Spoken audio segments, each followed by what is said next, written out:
Salut à tous, c'est François Rousseau. Si vous êtes passionné par les voitures, vous êtes au bon endroit. Continuez à regarder, on va entrer dans le vif du La sujet. circulation en sens inverse, souvent confondue avec le dépassement, correspond à des situations de force majeure sur la route que l'on peut rencontrer soudainement. Pour ne pas être confondu, il faut savoir comment agir dans un cas particulier, céder le passage à un autre ou se dépasser soi-même. Nous vous proposons de comprendre cette question. Qu'est-ce qu'une chaussée à contresens? La circulation en sens inverse est classée par le code de la route comme une manœuvre forcée sur une autoroute compliquée, lorsqu'il n'y a pas assez d'espace pour que les voitures qui se font face puissent se séparer. C'est la principale différence avec le dépassement, où la voiture ne quitte pas nécessairement sa voie, mais avance, et les circonstances sont presque toujours les mêmes. Les règles sont simples, elles doivent être suivies au quotidien et elles sont facilement et solidement mémorisées. En revanche, la circulation en sens inverse est moins fréquentée et parfois si compliquée que le conducteur n'a pas le temps de réfléchir à ce qu'il doit faire quand il faut emprunter le côté opposé de la route.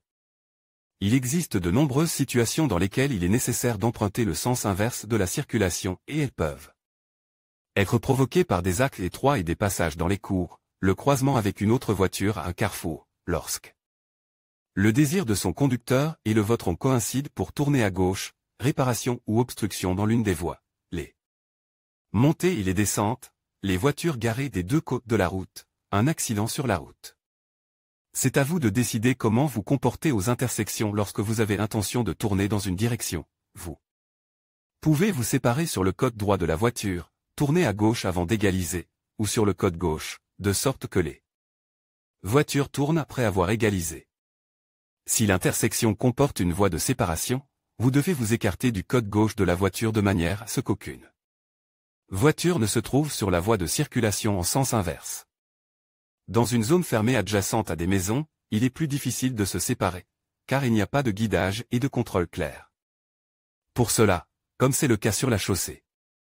Entre-temps, la situation n'est pas simple, dans une zone étroite, les voitures essaient de manœuvrer, mais il y a beaucoup d'obstacles et quelqu'un doit reculer. Afin de rattraper en toute sécurité la voiture qui arrive, celle dont la trajectoire est plus courte doit céder le passage dans la cour. Si vous n'êtes pas un automobiliste très sûr de vous, vous pouvez vous mettre d'accord à l'avance avec le conducteur venant en sens inverse.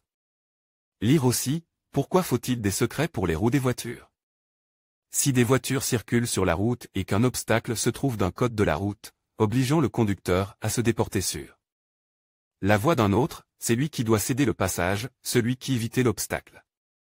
Lors d'un dépassement, et tout le monde le sait, il est de la responsabilité du conducteur qui passe de laisser passer les voitures qui arrivent en sens inverse.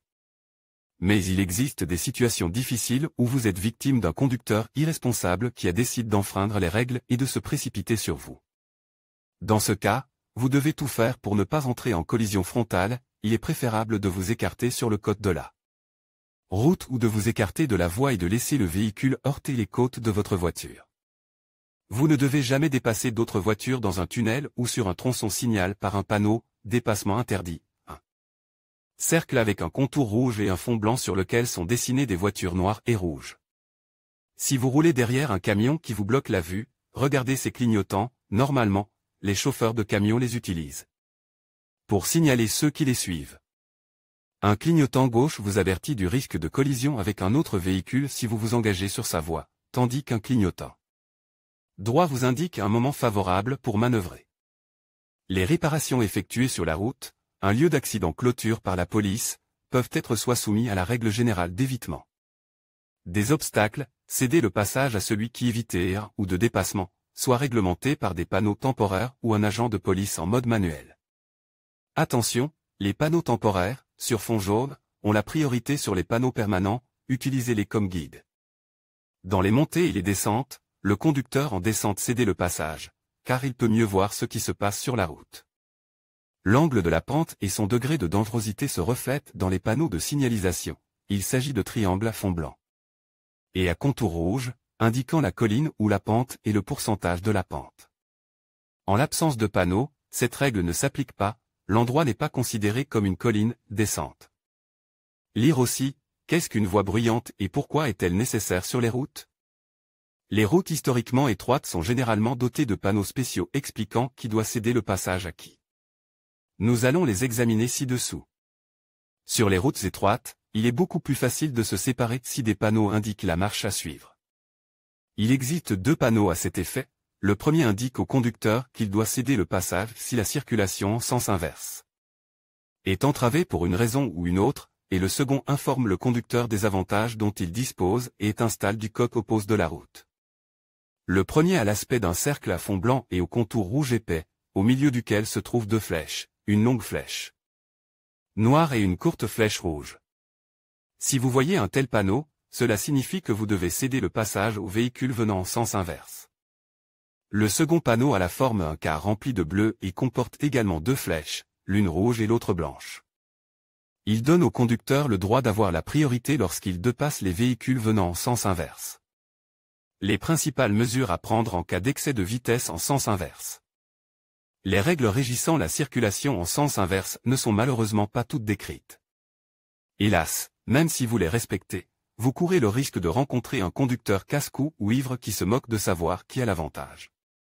Cela conduit à des situations effrayantes où les 2 voitures se précipitent l'une vers l'autre à une vitesse raisonnable et où il faut agir immédiatement. N'oubliez pas quelques règles, ne freinez pas brusquement.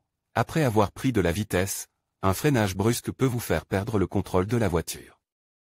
Cessez simplement d'appuyer sur l'accélérateur. Orientez votre voiture le plus à droite possible. Si le trottoir est suffisamment large et sûr, arrêtez-vous là. Prenez le virage sans secouer le volant et attendez que votre vitesse soit redescendue à 15 km/h.